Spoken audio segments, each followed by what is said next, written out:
Welcome to my YouTube channel. ഞാൻ ഇന്ന് നിങ്ങൾക്ക് പരിചയപ്പെടുത്തുന്നത് എൻ്റെ വീട്ടിലുള്ള മധുരാമ്പഴങ്ങ എങ്ങനെയാണ് എയർ ലെയറിങ് ചെയ്യണേന്നുള്ളത്. നമ്മുടെ എല്ലാവരുടെയും വീടുകളിൽ ഒരു മധുരാമ്പഴങ്ങ എന്ന് പറഞ്ഞ ചെടി ഉണ്ടാവണത് നല്ലതാണ്. കാരണം അധികം പുളിയില്ലാണ്ട് നല്ല രീതിയിൽ കൊച്ചു കൂട്ടുകാർക്കും വീട്ടുകാർക്കും ഒക്കെ യൂസ് ചെയ്യാനായിട്ട് പറ്റുന്ന തരത്തിലുള്ള ഒരു ചെടിയാണ് അമ്പഴങ്ങ ചെടി. ഇപ്പോൾ നഴ്സറിയിലൊക്കെ ഇതിൻ്റെ തൈ ധാരാളം മേടിക്കാനായിട്ട് കിട്ടും. ഇങ്ങനത്തെ ഒരു തൈ നമ്മുടെ വീട്ടിലുണ്ടെന്നുണ്ടെങ്കിൽ അത്യാവശ്യം ഒരാളുടെയൊക്കെ ഹൈറ്റ് വലിപ്പം വരും ഏകദേശം. ഇതിന് നിറയെ കൊല കുത്തിയിട്ട് അമ്പഴങ്ങ ഉണ്ടാവുകയും ചെയ്യും. ഇപ്പൊ ഇങ്ങനത്തെ ഒരു തൈ നമ്മുടെ വീട്ടിലുണ്ടെങ്കിൽ നമുക്ക് നിരവധി തൈകൾ എയർ ലെയറിങ്ങിലൂടെ ഉൽപ്പാദിപ്പിച്ചെടുക്കാനായിട്ട് സാധിക്കും. അതെങ്ങനെയാണെന്നാണ് നമ്മൾ ഈ വീഡിയോയിലൂടെ നോക്കാനായിട്ട് പോണത്. ഞാൻ ഇന്ന് നിങ്ങൾക്ക് പരിചയപ്പെടുത്തുന്നത് എൻ്റെ വീട്ടിലുള്ള ഒരു വലിയ അമ്പഴങ്ങ മരം. വെച്ചാൽ അത്യാവശ്യം വലിപ്പമുണ്ട്. അമ്പഴങ്ങ മരം നിറയെ പൂത്തിട്ടാണ് നിൽക്കുന്നത്. ഇത് മധുരമ്പഴങ്ങയാണ്. ഇതിപ്പോ ഏകദേശം വെച്ചിട്ട് ഏകദേശം ഒരു 5-6 വർഷമായിട്ടുണ്ട്.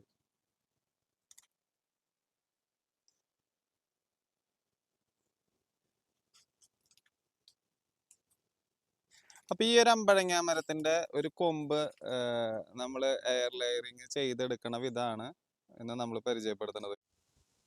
ഇങ്ങനെ രണ്ട് തലയും ഓട്ടയുള്ള ഒരു കവർ എടുക്കുക. അത്യാവശ്യം വലിപ്പത്തിന് ഒരു വായുവട്ടമൊക്കെ ഉള്ള രണ്ട് തലയും തുറന്നിട്ട്, അതായത് ഇപ്പുറത്തെ സൈഡ് നമ്മൾ തുറന്നിട്ടുണ്ടായിരിക്കണം. വായുവട്ടം തുറന്നിട്ടുള്ള ഒരു കവർ നമുക്ക് ഇതിന് അത്യാവശ്യമാണ്.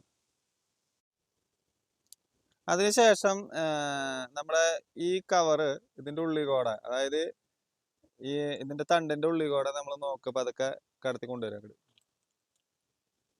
കുറച്ച് സമയം പിടിക്കും. കാരണം എന്താണെന്ന് വെച്ച് കഴിഞ്ഞാൽ ഇത് ഇതിന്റെ ഉള്ളിൽ കൂടെ കടത്തി പതുക്കെ കൊണ്ടുവരണം. ഇപ്പൊ ഒരുപാട് തലകളൊക്കെ ഉണ്ടെങ്കിൽ ചെറിയ തോതിൽ അതിന്റെ കൊമ്പൊക്കെ ഒന്ന് അഡ്ജസ്റ്റ് ചെയ്തിട്ട് പതുക്കെ ഉള്ളിൽ കൂടെ കടത്തി കൊണ്ടുവരാം. പതുക്കെ ഇങ്ങനെ കവറ് ഇതിന്റെ എല്ലാം ഉള്ളിൽ കൂടെ പതുക്കെ പതുക്കെ പതുക്കെ ഈ കവർ ഡാമേജ് ആവാത്ത ലെവലില് പതുക്കെ പതുക്കെ ഇറക്കണം കേട്ടോ.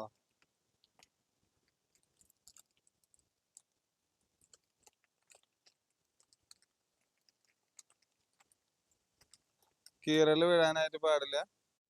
ഈ കവർ പുറത്തേക്ക് വന്നിട്ടുണ്ട്. പതുക്കെ പതുക്കെ ഉള്ളിലേക്ക്. അപ്പൊ ഈ ഇല നമുക്ക് പുറത്തേക്ക് എടുക്കാം. അതായത് അതിന്റെ ഇലയും കാര്യങ്ങളൊന്നും നശിക്കില്ല. വെട്ടി മുറിക്കേണ്ട കാര്യമൊന്നുമില്ല. പതുക്കെ ഈ ഇലകളൊക്കെ പുറത്തേക്ക് ഇടാം. ഒരുപാട് തണ്ടുകൾ ഉണ്ടെന്നുണ്ടെങ്കിൽ അതിന്റെ ആ തുമ്പകശം ഒന്ന് കട്ട് ചെയ്ത് റെഡിയാക്കി എടുക്കുക. അപ്പൊ നമുക്ക് എന്താന്ന് വെച്ചാൽ കവർ ഡാമേജ് ആവാതെ നല്ല ലെവലിൽ ഇങ്ങോട്ട് കിട്ടും.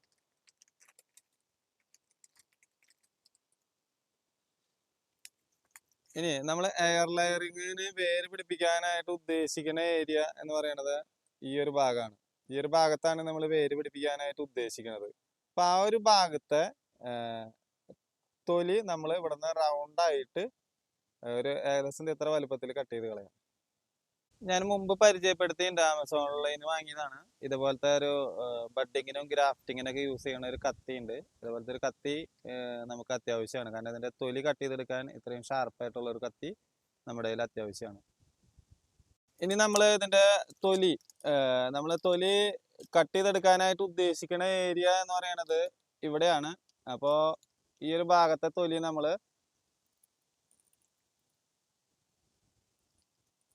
തടി കേടാവാത്ത രീതിയിൽ, തടിയിൽ കൊള്ളാത്ത ലെവലില്, തൊലി മാത്രമേ പൊളിഞ്ഞ് പുറത്തേക്ക് പോരാനായിട്ട് പാടുള്ളൂ. ആ ലെവലില് റൗണ്ടില് കട്ട് ചെയ്തെടുക്കുക. അമ്പഴങ്ങയുടെ തൊലിയൊക്കെ കട്ട് ചെയ്തെടുക്കാനായിട്ട് ഒരു ബുദ്ധിമുട്ടില്ല. കാരണം അത്ര ഹാർഡ്നെസ് ആയിരിക്കില്ല അതിന്റെ തൊലി. നല്ല സ്മൂത്ത് ആയിട്ടായിരിക്കും ഇരിക്കുന്നുണ്ടാവുക. അപ്പൊ നമ്മളത് പതുക്കെ കത്തി ഉപയോഗിച്ചിട്ട് അതിന്റെ ഇങ്ങനെ നടുക്കിന്ന് ഒരു വരയിൽ കൊടുക്കുക. അപ്പൊ നമുക്ക് കുറച്ചും കൂടി എളുപ്പമുണ്ടായിരിക്കും പൊളിച്ചെടുക്കാനായിട്ട്.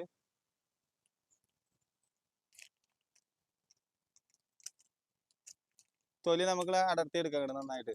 തടി കേടാവാത്ത ലെവലിൽ വേണം തൊലി പൊളിച്ചെടുക്കാനായിട്ട്.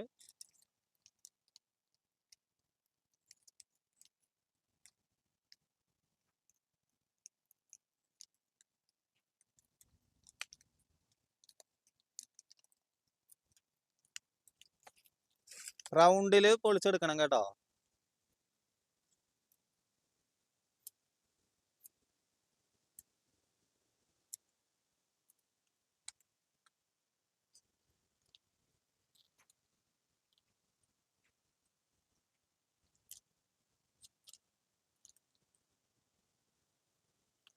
ഇപ്പൊ നിങ്ങൾ നോക്കി കഴിഞ്ഞാൽ കാണാം, നല്ല റൗണ്ടില് തൊലി പൊളിച്ചെടുത്തിട്ടുണ്ട് ചുറ്റുവട്ടം. എല്ലാ സൈഡും ഒരുപോലെ തൊലി പൊളിച്ചെടുത്തിട്ടുണ്ട്. ഇപ്പൊ എന്തിനു വേണ്ടിയിട്ടാണ് ഈ തൊലി പൊളിച്ചെടുക്കണേന്ന് വെച്ച് കഴിഞ്ഞാല് ഈ ചെടിയുടെ അടിവശത്ത് നിന്ന് ഇത് ഈ ചെടി മുകളിലേക്കുള്ള ജലാംശവും ഇതിനാവശ്യമായിട്ട് വളരാൻ ആവശ്യമായിട്ടുള്ള എല്ലാ പോഷക ഘടകങ്ങളും എത്തിക്കുന്നത് ഈ തൊലി വഴിയാണ്. അതാണ് നമ്മളിവിടെ ബ്രേക്ക് ചെയ്തിരിക്കുന്നത്. അപ്പൊ ഇനി നമുക്ക് ഇവിടെ റൂട്ട് ഹോർമോൺ അപ്ലൈ ചെയ്യാം. അതുപോലെ തന്നെ നമ്മളെ ചകിരിച്ചോറും ചാണകപ്പൊടിയും കുറച്ച് മണലും കൂടി മിക്സ് ചെയ്തത് ഇതിനകത്ത് കെട്ടിവെക്കാം. ഞാനിവിടെ പരിചയപ്പെടുത്തി തരുന്നത് റൂട്ട് ഫാസ്റ്റ് എന്ന് പറഞ്ഞിട്ടുള്ള ഒരു ഹോർമോണാണ്. അതായത് ആമസോണിൽ നിന്നാണ് ഇത് വാങ്ങാനായിട്ട് കിട്ടുക. ചെടികൾക്ക് വേര് പിടിപ്പിക്കാനായിട്ട് ഏറ്റവും ഫാസ്റ്റ് ആയിട്ട് വേര് പിടിപ്പിക്കാനായിട്ട് സഹായിക്കുന്ന ഒരു ഹോർമോണാണ്. ഒരു വെള്ള കളർ പൊടിയാണ്.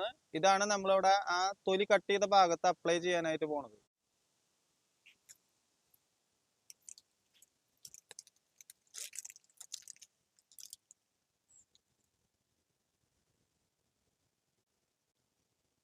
ഈ ഹോർമോൺ നമ്മൾ ലേശം എടുത്തു.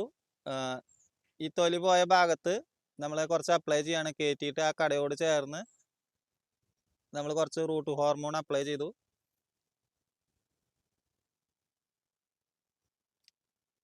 അതായത് എളുപ്പത്തിൽ വേര് പിടിപ്പിക്കാനായിട്ട് ഈ റൂട്ട് ഹോർമോൺ സഹായകമാണ്. അപ്പൊ ഇത് റൗണ്ടായിട്ട് നമ്മൾ തേച്ച് പിടിപ്പിച്ചു കൊടുക്കുക. ഇത് ഞാൻ കഴിഞ്ഞ വീഡിയോയിൽ പറഞ്ഞു തന്നിട്ട് എയർ ലെയറിങ് ചെയ്യാനായിട്ട് ഉപയോഗിക്കണ ആ ഒരു കോമ്പൗണ്ട് അതെങ്ങനെയാണ് ചേർത്തുണ്ടാക്കേണ്ടത് എന്നുള്ളത് ഞാൻ കഴിഞ്ഞ വീഡിയോയിൽ ഞാൻ പറഞ്ഞു തന്നിട്ടുണ്ട്. നമ്മുടെ മാർക്കറ്റിൽ, അതായത് കൃഷി സാധനങ്ങൾ വിൽക്കുന്ന കടകളിൽ ഇതുപോലെ ചകിരിച്ചോറ് മേടിക്കാനായിട്ട് കിട്ടും, പാക്കറ്റിലാക്കി വെച്ചിട്ടുള്ളത്. അപ്പോൾ ഈ ചകിരിച്ചോറ് മേടിക്കുക, ഏകദേശം 40 രൂപ 50 രൂപ കൊടുത്തു കഴിഞ്ഞാൽ ഒരു ചെറിയ പാക്കറ്റ് കിട്ടും. അതുപോലെ തന്നെ ചാണകപ്പൊടി കിട്ടും, ഉണക്കിയ ചാണകപ്പൊടി. അപ്പോൾ ഈ ചകിരിച്ചോറ് വെള്ളത്തിലിട്ട് വെക്കുക. ഒരു 2-3 ദിവസം വെള്ളത്തിലിട്ട് വെച്ച് കഴിയുമ്പോൾ ഇതുപോലെ കുതിർന്ന് അതിൻ്റെ കറയൊക്കെ പോയി നല്ല ലെവലിൽ ഇങ്ങനെ കിട്ടും. അതിലേക്ക് നമ്മൾ നനഞ്ഞ ചകിരിച്ചോറിലേക്ക് കുറച്ച് ചാണകപ്പൊടി, കുറച്ച് മണൽ, ഇതൊക്കെ മിക്സ് ചെയ്ത് ഇതുപോലെ സെറ്റാക്കി എടുക്കുക ഒരു പാത്രത്തിൽ. അതിനുശേഷം നമ്മൾ എന്ത് ചെയ്യണമെന്ന് വെച്ച് കഴിഞ്ഞാൽ ഈ പ്ലാസ്റ്റിക് കവറിൻ്റെ അടിവശത്ത് നമ്മളൊരു പ്ലാസ്റ്റിക്കിൻ്റെ വള്ളി കൊണ്ട് നമ്മൾ കെട്ടുക വലിഞ്ഞ്. നമ്മൾ ശ്രദ്ധിക്കേണ്ട ഒരു കേസ് എന്താണെന്ന് വെച്ചാൽ നമ്മളിവിടെ തൊലി കളഞ്ഞ ഭാഗം ഉണ്ടല്ലോ, അതിന് കുറച്ച് താത്തിയിട്ടായിരിക്കണം നമ്മൾ ഈ പ്ലാസ്റ്റിക് വള്ളി കൊണ്ട് ഈ കവറിനെ കെട്ടേണ്ടത്. അതിനുശേഷം നമ്മൾ കുറേശ്ശെയായിട്ട് ഈ നമ്മൾ മിക്സ് ചെയ്തിട്ടുള്ള ഈ ചകിരിച്ചോറിൻ്റെ ചാണകപ്പൊടിയുടെയും മണലിൻ്റെയും മിശ്രിതം നമ്മൾ ഇതിനകത്തേക്ക് ഫില്ല് ചെയ്ത് നിറയ്ക്കുക.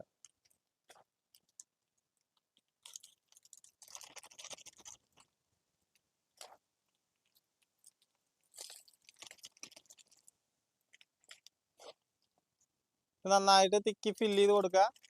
നമ്മളെ തൊലി കളഞ്ഞതിൻ്റെ മുകളിലേക്ക് കുറച്ച് കയറി നിൽക്കാവുന്ന തരത്തിൽ വേണം ഫില്ല് ചെയ്യേണ്ടത്. നന്നായിട്ട് തിക്കി ടൈറ്റ് ചെയ്ത് കൊടുക്കുക.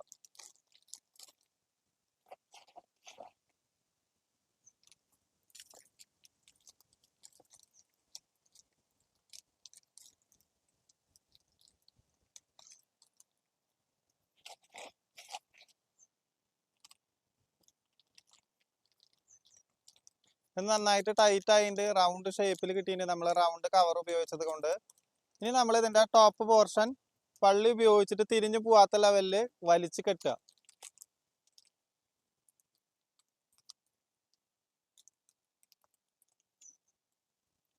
നന്നായിട്ട് വലിച്ചു കെട്ടുക.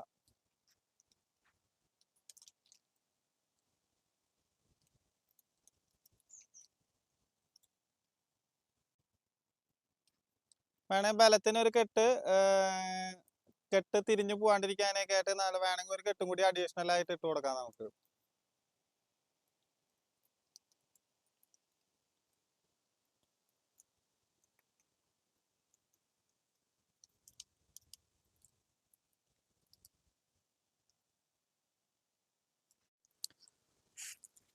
ഒരു 50 മുതൽ 60 ദിവസം കഴിഞ്ഞിട്ട് നമ്മൾ ഈ കവറിലേക്ക് നോക്കുമ്പോൾ നിറയെ വേരുകൾ വന്ന് തുടങ്ങണത് കാണാം.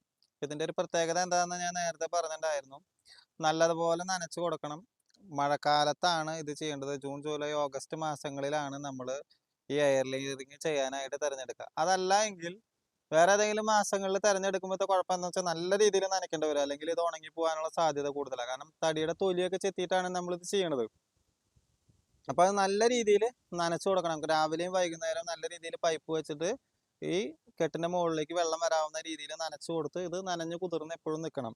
എന്നാലാണ് അതിനകത്തേക്ക് വേര് പെട്ടെന്ന് പിടിക്കാനായിട്ടുള്ള ഒരു സാധ്യതയുള്ളൂ. വേര് ഏകദേശം ഒരു 50-60 ദിവസം കഴിഞ്ഞ് കഴിയുമ്പോൾ ഇതിൽ നന്നായിട്ട് വന്നു തുടങ്ങുമ്പോൾ ഇതിന്റെ അടിവശത്ത് നിന്ന് പതുക്കെ ചെറുതായി വരഞ്ഞു കൊടുക്കുക. അങ്ങനെ അടുത്ത ദിവസം കുറച്ചും കൂടി താത്തി വരയുക. അങ്ങനെ ഒരു 4-5 ദിവസം കൊണ്ട് ഇത് ഫുള്ളായിട്ട് കട്ട് ചെയ്യാവുന്ന ലെവലിൽ മുറിച്ചെടുക്കുക. എന്നിട്ട് നമ്മളൊരു ചട്ടിയിലേക്ക് മാറ്റി അത്യാവശ്യത്തിന് വളവും മണലും കാര്യങ്ങളും മണ്ണൊക്കെ ഇട്ട് സെറ്റ് ചെയ്തതിന് ശേഷം തണലത്ത് കൊണ്ടുപോയിട്ട് ഒരു 1-2 ആഴ്ച വെച്ചിട്ട് ഇതിൽ ചെറിയ മുളകളൊക്കെ വന്നു തുടങ്ങണ വരെ വെയിറ്റ് ചെയ്യുക. അങ്ങനെ മുളകളൊക്കെ വന്നു തുടങ്ങി ഇതിന്റെ ക്ഷീണം മാറിയതിന് ശേഷം നമ്മൾ പുറത്തേക്ക് എടുത്തു വെക്കുക. അപ്പോൾ ഞാനിന്ന് ഇവിടെ അവതരിപ്പിച്ചിട്ടുള്ള വീഡിയോ അമ്പഴങ്ങയുടെ എയർ ലെയറിങ്ങിനെ കുറിച്ചിട്ടാണ്. അപ്പോൾ ഇത് താല്പര്യമായവരും ഇഷ്ടമുള്ളവരും ഷെയർ ചെയ്യാനും ലൈക്ക് ചെയ്യാനും സബ്സ്ക്രൈബ് ചെയ്യാനും മറക്കരുത്. എല്ലാവരുടെയും സ്നേഹവും സപ്പോർട്ടും പ്രതീക്ഷിക്കുന്നു.